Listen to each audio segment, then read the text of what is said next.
और अब बात करते हैं हम उस इलेक्शन की जो इस वक्त जारी है उत्तर प्रदेश में। कर्नाटक में तो 10 तारीख को वोटिंग होने वाली है। मिशन 2024 से पहले देश के सबसे बड़े सूबे में वोटिंग हो रही है। यूपी में निकाय चुनाव के पहले राउंड का मतदान अभी चल रहा है। करीब 5.5 घंटे ये वोटिंग हो रही है और वोटर्स भी बम्पर तादाद में पहुंच रहे हैं पोलिंग बूथ। प्रयागराज, काशी, गोरखपुर, लखनऊ समेत प्रदेश के 37 जिलों में 10 नगर निगम, 104 नगर पालिका और 276 नगर पंचायतों के लिए वोटिंग की जा रही है। 11 मई को दूसरे राउंड का मतदान होगा और 13 मई को नतीजे आ जाएंगे।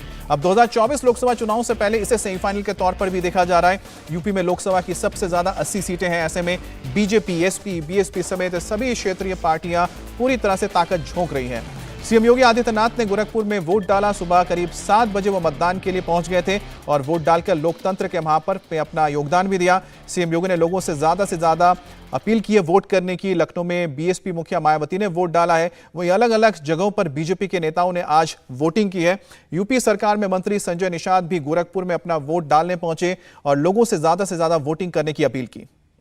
तो ये अलग अलग तस्वीरें आप देख रहे हैं। योगी आदित्यनाथ ने सुबह पहुंचकर यहां पर सबसे पहले वोटिंग की और कहा कि पहले मतदान, उसके बाद जलपान, उसके बाद मायावती को आप देख रहे हैं। हालांकि मायावती बहुत ज्यादा सक्रिय नहीं रही है पूरे चुनाव प्रचार में।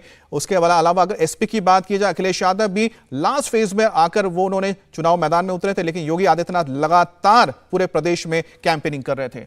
यूपी में निकाय चुनाव को लेकर बीजेपी काफी उत्साहित है और यूपी की जनता से ट्रिपल इंजन की सरकार बनाने की अपील कर रही है। योगी आदित्यनाथ और डिप्टी सीएम ब्रजेश पाठक ने वोट डालने के बाद क्या कहा, आपको सुनाते हैं। जो 762 नगर निकाय प्रदेश के अंदर हैं, जिनमें 17 नगर निगम हैं, 200 नगर पालिकाएं हैं और 545 नगर पंचायतें हैं।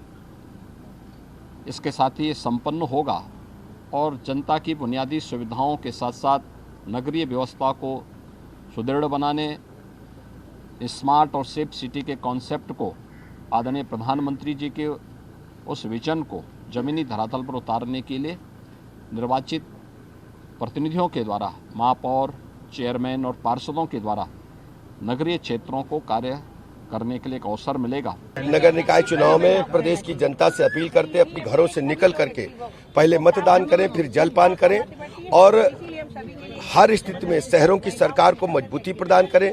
कानून व्यवस्था के नाम पर, डेवलपमेंट के नाम पर भारतीय जनता पार्टी के प्रत्याशियों को प्रचंड बहुमत से जीत दिलाएं। सिर्फ यह अनुरोध करूंगा कि हर व्यक्ति बाहर निकलकर अपने मताधिकार का प्रयोग करे और मतदान लोकतंत्र का पर्व होता है और यह पर्व सभी को एक अधिकार देता है, तो उस अधिकार का प्रयोग करके जो हमारा लोकतांत्रिक कर्तव्य है हम उसको भी पूरा करें।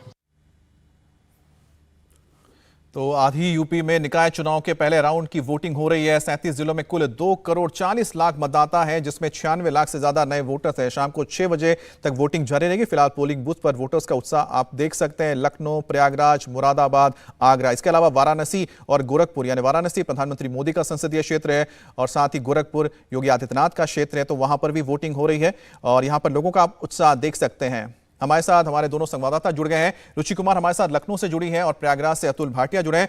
रुचि, आप लखनऊ में हैं। जिस तरह से पूरी कैंपेनिंग हो रही थी, देखा गया था कि बीजेपी ने पूरी ताकत झोंकी थी, लेकिन उस तरह से यहां पर एसपी या फिर बीएसपी नजर नहीं आई। तो आज जब वोटिंग हो रही है तो किस तरह का आपको यहां पर हवा देखने को मिल रही है? देखिए, ऐसा है, बीजेपी ने शुरू से कैंडिडेट कैसे तय करने हैं उसके लिए कोर कमेटी की कई बार यहाँ मीटिंग हुई बीजेपी की और फिर करीब 14,684 पद हैं जिनमें ये नगर निगम के चुनाव हो रहे हैं। तो मेयर के अलावा पार्टीज को ये आज़ादी होती है कि वो अपने सिंबल पे चुनाव कैंडिडेट को ना लड़ाए। तो बीजेपी का अगर आप देखेंगे तो 14,684 जो पोस्ट हैं उनमें से बीजेपी ने करीब 10,500 से ज़्यादा कैंडिडेट्स को अपना सिंबल दिया है, यानी वो पूरी ताकत लगाकर ये चुनाव लड़ रही है। अब समाजवादी पार्टी जो मेन विपक्ष है उत्तर प्रदेश में, उसने 5,000 से कुछ ज़्यादा उम्मीदवारों को ही सिंबल दिया है। बीएसपी और कांग्रेस बहुत पीछे है। तो आप शुरू से देखेंगे कि बीजेपी इस चुनाव को किस तरह से लड़ रही है। जो मिशन 80 है उसका लोकसभा चुनाव का, उसको हासिल करने की तैयारियां बीजेपी ने अभी से शुरू कर दी है। यहाँ पर हम जो यहाँ पोलिंग सेंटर में हैं, लोगों का आने का सिलसिला लगातार जारी है। हालांकि अभी तक केवल लखनऊ में करीब 13% वोट ही पड़े हैं, लेकिन सबको ये उम्मीद है कि जैसे जैसे दिन आगे बढ़ेगा ये वो जो परसेंटेज है वो बढ़ेगा। अब आप रैलीज में भी देखेंगे कि योगी आदित्यनाथ हों, जिन्होंने फर्स्ट फेज में 28 सभा की है, बाकी बीजेपी के जो सीनियर लीडर्स हैं, मिनिस्टर्स हैं, वो सब जगह कैंपेनिंग करने में अपनी पूरी जान लगा रहे हैं। जी बिल्कुल।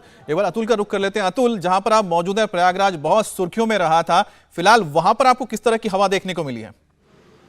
क्योंकि एक पैम्पलेट भी आया था, आपको याद होगा। बिल्कुल अमित, देखिए